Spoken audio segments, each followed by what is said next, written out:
If you're a frequent customer of Samsung the way that I am, you purchase everything from your TV and 4K players, from tablets and cell phones from the trusted brand.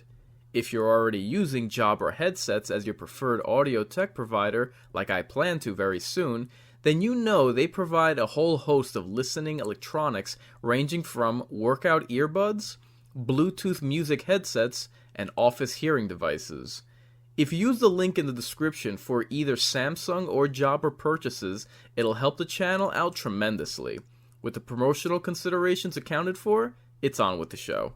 We open episode 2 on a flashback to Chucky's childhood Halloween. Upon noticing a trick in his treat, he thinks better of it and chomps right into it like a barracuda. We have to assume it was from here he got his first taste of blood. Symptoms may include bleeding gums, gingivitis, murderous intent, cavities, 6 sequels, dental plaque, streaming spin-off, canker sores, herpangina. Speaking of hemoglobin, the podcaster sounds off on the morning report, recounting the town's blood-drenched history when it comes to Halloween. And now the weather. The forecast for the AM drive to school includes know-it-all teenagers with a chance of overbearing parents. Jake returns to school after a week off to recuperate from his dad's passing, to the tune of his classmates sneering and disparaging him under their breath. Not all the students are condescending of his return, as he gets an apology from a bully and an invitation to a Halloween party to bury the hatchet, which gives me serious Carrie vibes. When Chucky gets an invitation too, I'm wondering if Jake is the plus one. The teen queen returns in top form with her bitchy entitlement in all its glory, as she and Jake's cousin discuss her costume. Mr. Podcaster extends an olive branch to Jake and offers him condolences for the loss of his father. He attempts to relate to Jake when he explains that he too lost his father at a young age. I imagine the writers mean well with this character, but I gotta be honest, there isn't much to him, and he doesn't really stand out amongst the other teens.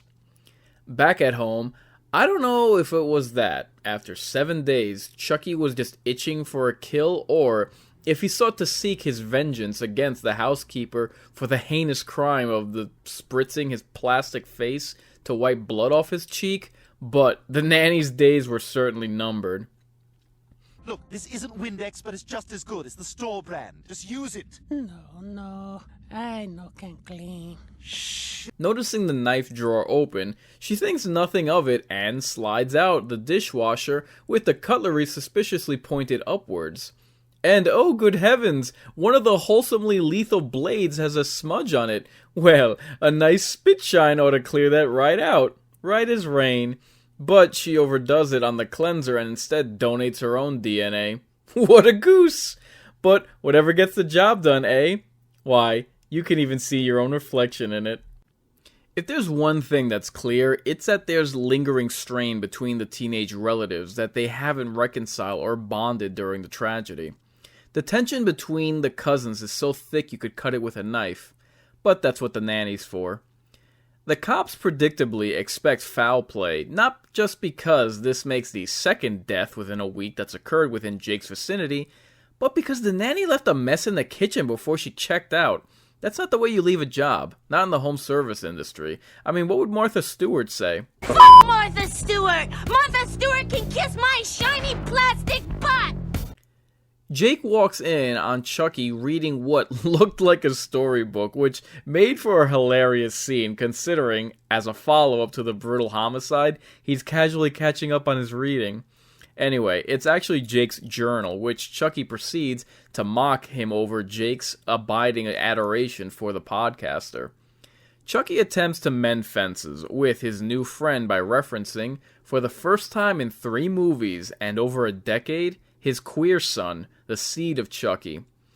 I did chuckle when Chucky responds to Jake's question over whether he's fine with his son's orientation, that Chucky merely answers, "I'm not a monster, Jake." Chucky convinces Jake that he didn't murder the nanny and shifts the focus to Jake's enemies, planting a seed that some people deserve to die. As resistant to another murder as the young teen is, it's still captivating to watch as a killer doll is the one pulling the strings here.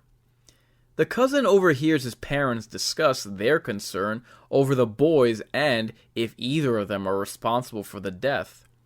Moseying on over into Jake's room, seriously, after his mom did the same in the pilot, this family has serious boundary issues. The cousin is unaware he's got eyes on him. He bears witness to an awful revelation when opening his cousin's laptop. And also his girlfriend's social media in his cousin's search history. Jake walks in and Chucky's plan worked as the wedge between family members is deepened. At the teen queen's house, in preparation for the costume ball, her parents are dressed like assholes.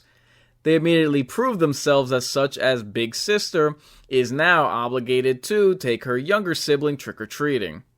Her parents ain't gonna do it. They got some cocaine in need of snorting.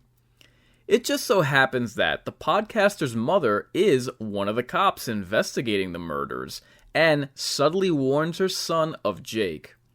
Future dealings should prove interesting as conflicts of interest are sure to arise. The podcaster reiterates the costume party invitation to Jake once he arrives at what looks like the Playboy Mansion. The cousin, dressed as Kurt Angle, catches the first Uber out to the party, and Jake, sprouting a shiner from getting bitch slapped by a doll, there's a new sentence, decides to opt out of Halloweening, until he realizes Chucky's already beaten him to the punch, pun intended, on a mischief night of his own. Chucky wastes little time trick-or-treating just like the internet spent little time creating a meme out of him. I love how he subtly threatens a woman handing out candy in amusing exchange, into telling him where the party at, and gives her an apple for her trouble, no doubt packed with its own treat. So the party at the Sistine Chapel is underway.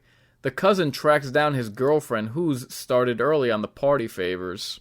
Jake arrives as a man on a mission, on the hunt for the teen queen, fearing for her life at the hands of his good guy doll.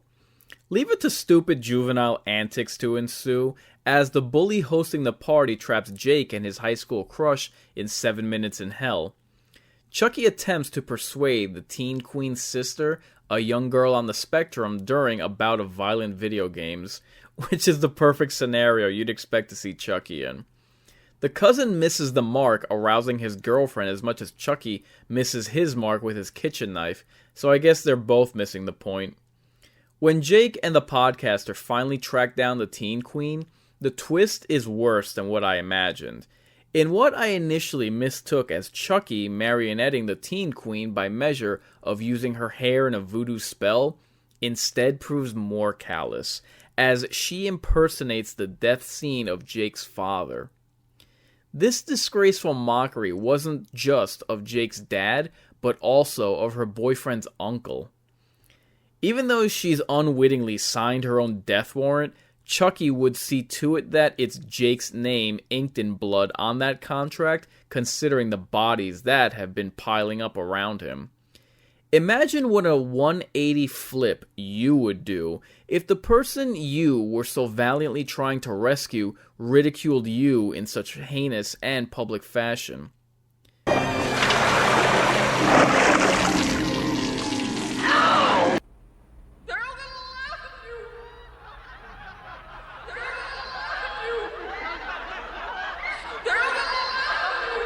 Distraught and incensed, Jake storms out. The podcaster's mother shows up to take the statement of the neighbor previously handing out Halloween candy. She must have bit into something that didn't agree with her. The neighbor offers the lady cop a depiction that fits the description of Chucky. Despite the embarrassment he had suffered at her hands, Jake arrives in the nick of time to save his arch-nemesis from Chucky's blade. Back at home, Chucky further twists the blade in Jake's head, encouraging him to take a more active role in getting even with his disparagers. After how the night progressed, Jake couldn't be more primed for payback. Well, the Indian food just hit the fan. Looks like Jake's got his dance partner for the prom, a partner in crime.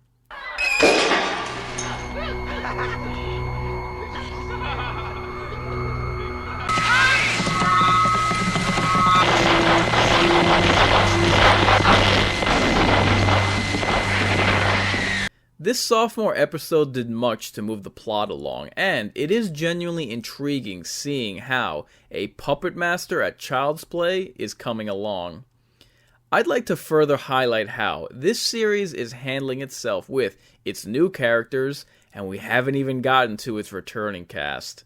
Stay tuned. Trust me, Carrie. You can trust me. Trust me, Carrie.